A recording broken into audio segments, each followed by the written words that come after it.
C'est pour maman, elle a de la fièvre. Ce jour-là, il arrive comme un tourbillon dans la salle d'attente. C'est pour maman, elle a de la fièvre, elle est malade, il faut venir la voir.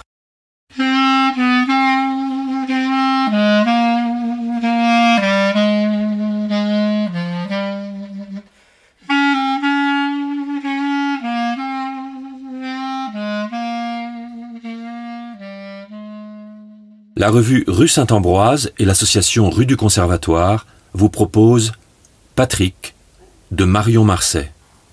Lecteur Geoffroy Guerrier, musique Charlie Nelson.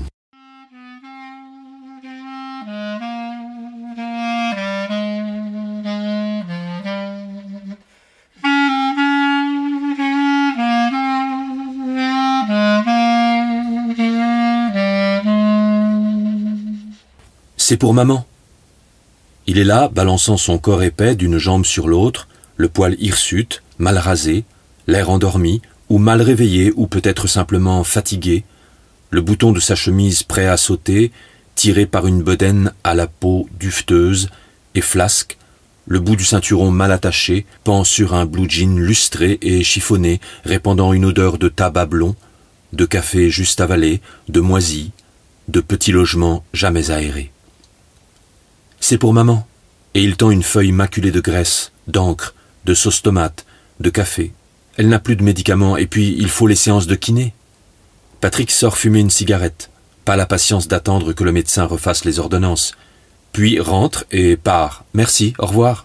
Il va à la pharmacie, puis remonte les 5 étages que Solange ne peut plus gravir. Avant, il y a longtemps, elle venait seule pour la consultation chez le docteur Monin, chez Martine la kiné, chez Jamel pour ses courses. Puis on les a vus dans la rue, Solange tenant Patrick par le bras. Elle ne pouvait plus sortir seule. Il l'emmenait partout. Maintenant il sort tout seul. Solange reste là-haut. Patrick a 45 ans, il a travaillé comme postier. Il triait les lettres au PTT, jusqu'à 35 ans, âge où les voix ont commencé, et il restait dans son lit des jours entiers.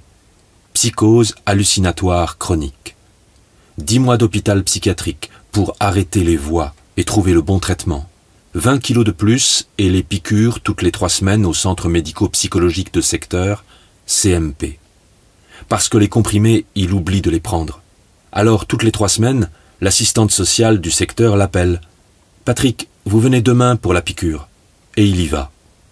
Sauf qu'il n'a pas voulu, il y a 6 mois, et il a recommencé à entendre les voix qui l'insultaient, le traitaient de porc et lui ordonnaient de rester couché. 1 mois d'hôpital, et il est ressorti. 10 ans qu'il ne travaille plus et sa pension d'adulte handicapé suffit à peine pour les cafés et le tabac, jamais d'alcool. Mais pas pour les oiseaux, les petits exotiques chanteurs. Depuis ses 20 ans, il les élève, les fait couver, se reproduire, les vend. Des bengalis, des canaris, des serins, des inséparables, des diamants mandarins, des capucins, des perruches. Il a gagné des prix, voyagé au bout de l'Europe pour acheter ses petites splendeurs, ou vendre ses perruches surtout, ses préférées. Il est réputé chez les éleveurs pour sa connaissance.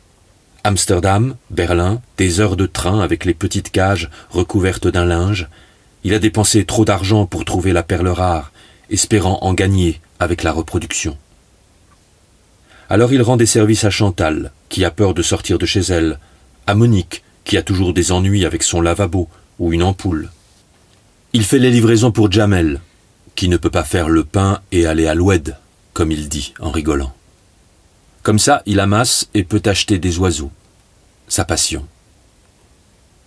Depuis que Solange ne peut plus descendre, c'est lui qui fait les courses et prépare les repas. Souvent des nouilles au beurre, ou un plat chez le traiteur de la rue de la Providence. Mais la vaisselle, c'est Véronique, la nièce de Solange, qui râle tous les mercredis parce qu'il y en a plein la pierre à évier et qu'elle a beau frotter, ça a trop attaché. Et puis Véronique est partie à la retraite en Provence. Et Solange peut à peine se lever.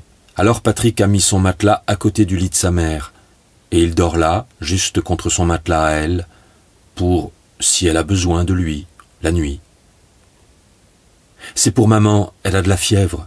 Ce jour-là, il arrive comme un tourbillon dans la salle d'attente. C'est pour maman, elle a de la fièvre. Elle est malade, il faut venir la voir. Le docteur Monin a monté les 5 étages.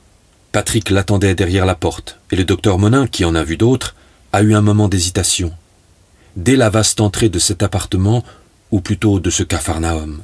Des centaines de petites cages trônent sur des meubles couverts de papier journal, jonchés de blutes de graines, de plumes, de fientes, dans un jacassement de centaines de perruches qui mordent le bois de leur prison, d'inséparables collés les uns aux autres.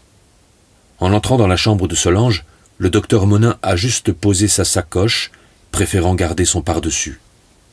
Le lit de Patrick n'a pas de drap, et les draps de Solange ne sont plus blancs depuis longtemps. Solange est partie à l'hôpital, et à son retour, Patrick a mis son lit dans la pièce à côté. Le lit médicalisé prend trop de place. Le docteur Monin a fait intervenir l'assistante sociale, et c'est l'aide ménagère de la mairie qui vient maintenant 3 fois par semaine. Patrick a bien renaclé, mais maintenant il est content. Elle est gentille, et elle leur fait un frichti qu'il aime bien, et puis la cuisine est propre, même si tout ça est un peu vieux. Elle change les draps, même trop souvent, parce qu'avant... Et puis l'infirmière, Natacha, vient tous les matins laver Solange, lui donner ses médicaments, faire la piqûre pour le diabète. Patrick laisse faire. Il ne sait plus. « C'est pour maman, s'il vous plaît. » Le docteur Monin est monté pour constater que c'était trop tard. Solange était déjà raide, presque froide. Patrick ne lui avait pas fermé la bouche, ni les yeux. C'est Natacha, le docteur Monin et l'assistante sociale qui ont pris les choses en main. Patrick n'a pas pleuré, il est resté à regarder, répétant « Elle est partie, c'est fini ». Il a suivi le cercueil au cimetière et on dirait qu'il a tout oublié. Patrick dort dans le lit médicalisé. Il laisse passer du temps entre les piqûres et il reste couché. Les voix ne lui disent pas de s'occuper des oiseaux. C'est pour Patrick. L'aide ménagère est venue chercher le docteur Monin parce que ça fait 1 mois qu'il tousse avec du sang et ne se lève pas. Il a maigri, ne mange pas. C'est la désolation dans le grand appartement que Patrick habite seul. Les petits corps emplumés gisent tous dans les petites cages de l'entrée et dans la salle à manger remplie de volières. Tous les bengalis, inséparables, mandarins, n'ont pas perdu leur couleur, mais gisent dans les cages, les corps décharnés par la faim et la soif. Il y a même un œuf qui n'éclora jamais. Patrick accepte le diagnostic, cancer du poumon. Il a été 2 fois voir le pneumologue à l'hôpital, mais ne veut pas des traitements. À l'été, Patrick s'éteint, comme sa mère et ses oiseaux. Sans eux, ce n'était pas la peine de vivre.